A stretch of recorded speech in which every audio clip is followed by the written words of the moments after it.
Vérification intérieure sur la Ford Puma en boîte auto. Donc ici, vous avez le bouton de démarrage. Vous appuyez dessus et vous avez tous les voyants qui s'allument.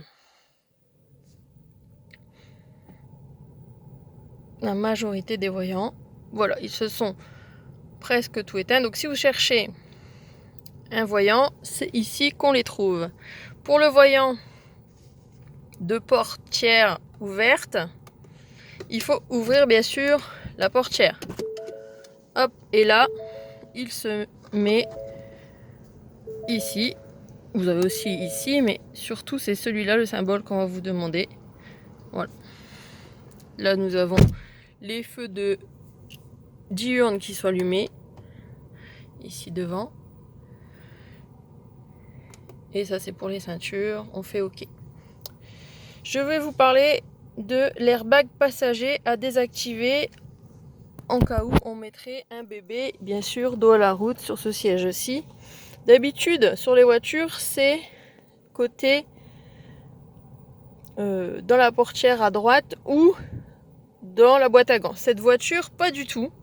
Alors, regardez le tableau de bord. Il faut appuyer sur cette flèche, plutôt vers le haut et le bas, pour arriver sur réglage. On rentre dans le mode réglage. Il faut appuyer sur liste ici pour rentrer dans le mode réglage. Et on descend sur réglage du véhicule. On fait OK, chaque fois je fais OK. Et on descend encore et on va trouver airbag passager activé. On appuie sur OK et on peut le désactiver, voilà. Donc à chaque fois on descend et on appuie, on reste appuyé pour le désactiver. Voilà, il se désactive comme ça. Et je reviens bien sûr en arrière et me remettre sur l'étoile. Comme ça vous avez votre écran comme d'habitude avec vos kilométrages. On a les systèmes ISOFIX dans le véhicule qui se situent du coup ici. Vous voyez là, système ISOFIX de chaque côté, pareil de l'autre côté. Voilà. Ensuite, vous avez tout ce qui est papier. On vous demande de montrer éventuellement les papiers. Ils se situent dans la boîte à gants. Vous avez l'éthylotest. Dedans, il y a la carte grise d'assurance. Et ici, vous avez le constat disponible. Vous avez le gilet jaune à portée de main et le triangle qui est dans le coffre. Dans un sac, je vous montrerai si j'y pense.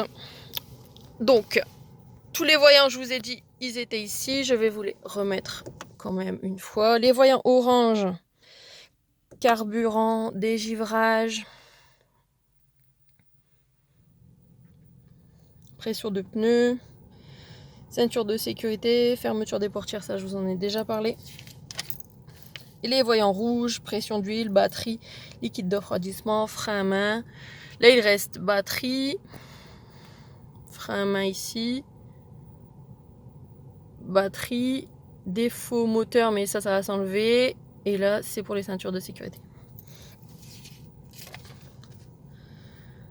Les voyants des feux, donc je vais vous montrer. Hop, hop, là ils sont en automatique. Donc voilà, c'est pour ça que c'était déjà allumé.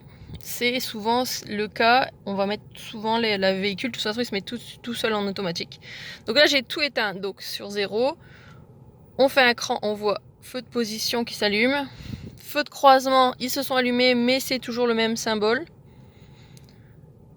Feu de route, je vais ici pousser vers l'avant. On a le voyant bleu qui s'est allumé ici. Pour tout ce qui est clignotant, on peut mettre clignotant droite ou gauche, mais on appuie aussi ici pour tous les vérifier en même temps. Les voyants des clignotants sont sur les côtés. Les deux flèches qui clignotent. Voilà. Je peux enlever en retirant ici les feux de route.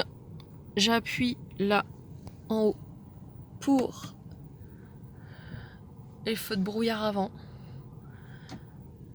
Le bouton d'en dessous, bien sûr il faut que ça soit mis sur les feux de croisement. Hein. Feu de brouillard arrière, voyez, orange ici. Et voilà. Et je rééteins tout. Hop, voilà, j'ai mis sur auto.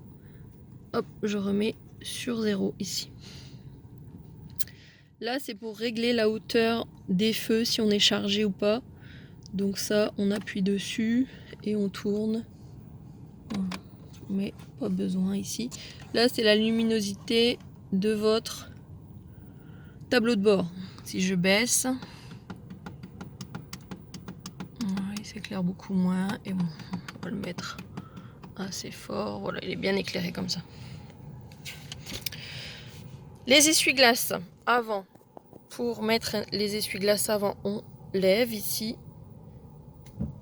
Une fois, ils vont doucement. Si vous voulez qu'ils aillent plus vite, on lève encore plus. Voilà. Pour l'essuie-glace, vous avez aussi ici un réglage pour plus ou moins, vous avez les gouttes de pluie, plus ou moins fort. Je vais baisser un peu. Voilà. Bon, souvent on met sur fort. Et ici vous avez donc pour l'essuie-glace arrière, on va baisser encore. Voilà. Plus ou moins vite, il y a 2 vitesses aussi. Oui, l'essuie-glace arrière, il fonctionne.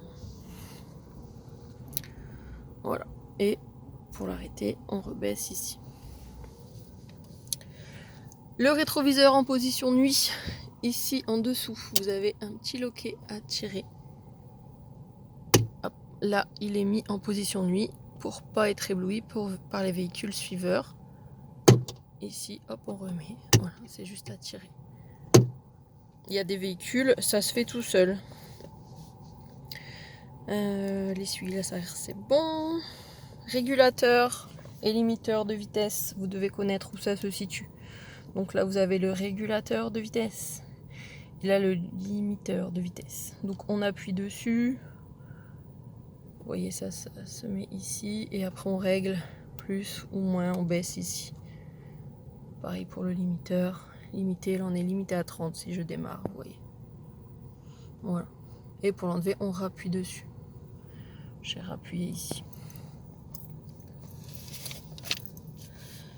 Recyclage d'air. Maintenant, on va s'intéresser à tout ce qui est au milieu ici. Donc le recyclage d'air, c'est ce bouton ici. On appuie, on montre le voyant correspondant.